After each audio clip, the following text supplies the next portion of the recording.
Nigerian political parties have been enjoined to tailor their party constitution to accommodate substantive representation of women in politics.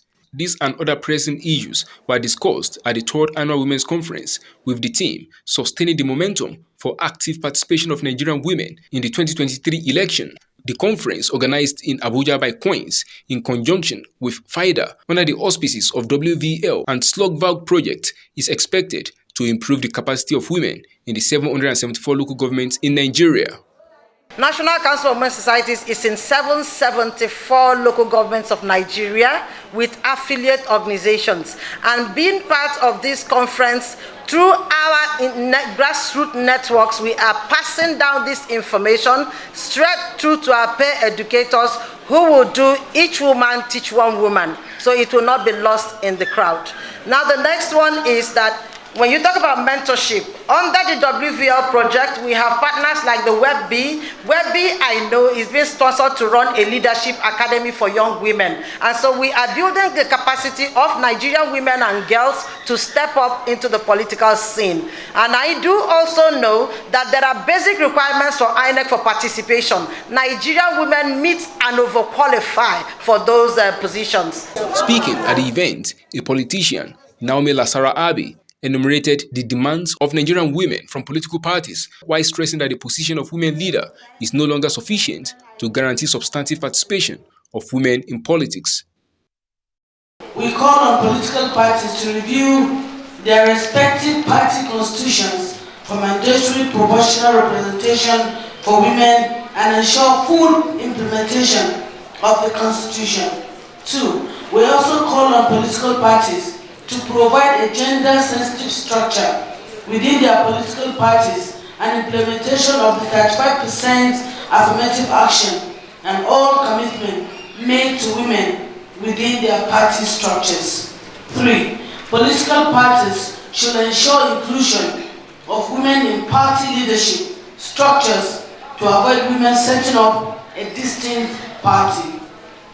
4. Ensure protection of women from political violence, discrimination, and harassment. 5.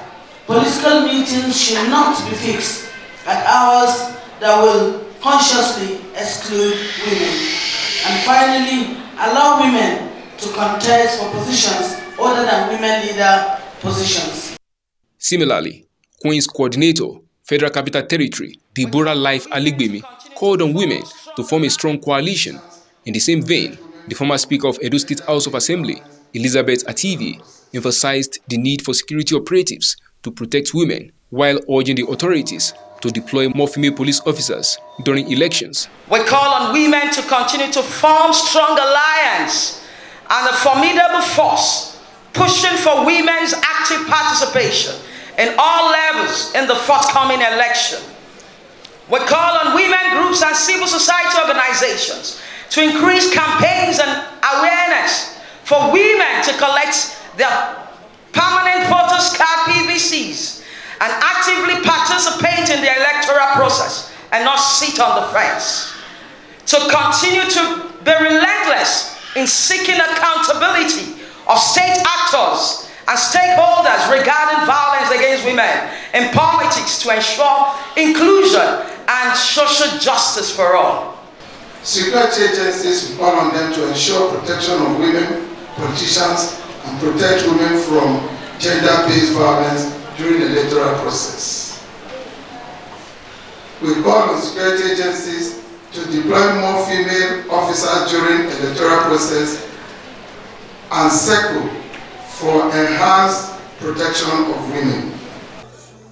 Nigeria's female population is over 104.25 million, and there are increasing calls for women to be included in governance and government of the country as it continues to combat gender discrimination against women. In Abuja, Nigeria's capital, Abiodun Mohammed, Top Accolade News.